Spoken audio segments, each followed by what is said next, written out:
it's such a freedom when people learn what the church teaches about sin, and it makes so much sense, and it brings so much peace. And it also like works in lifestyle. Like you're like, oh, yeah, it's good to generally go to confession maybe once a month if you're not like having habitual mortal sin issues, or maybe every few weeks. You can even go weekly, but this is how you confess, and this is what to confess, and then this is venial sin, and this is mortal sin. So break it down, because I know this is something you talk about. Break it down. Break it down. Yeah. So yes. So mortal sin, here's the best thing is like just having these rules is so helpful.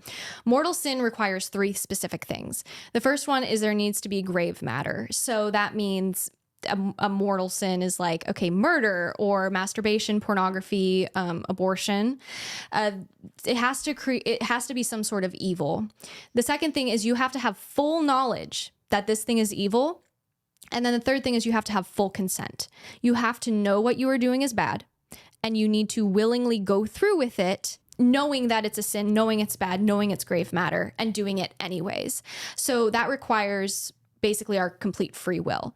If any one of those 3 things is missing, it's a venial sin, because you are not fully in control if one of those 3 things is missing. So when it's a venial sin, you can be forgiven by prayerfully saying the Our Father. You can do an act of contrition, and that will forgive venial sins. And an act of contrition, by the way, could literally just be, I'm sorry, God. Yes. It doesn't have to be this long, some fancy Latin prayer, but just like, meaning there's an acknowledgement it was wrong, and there was a movement of the heart to God for exactly to ask for forgiveness for it. Yeah. And I think, people are like, well, what if I don't feel sorry for my sins? Just keep trying. Just keep trying.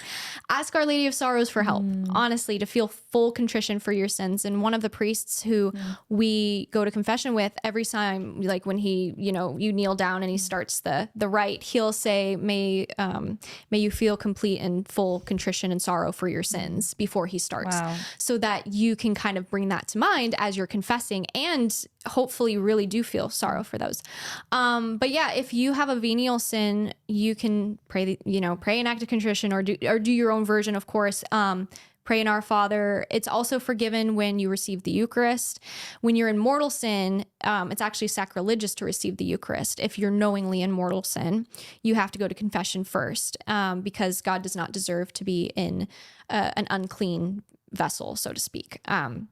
So we should be in a state of grace when receiving. And St. Paul talks about this.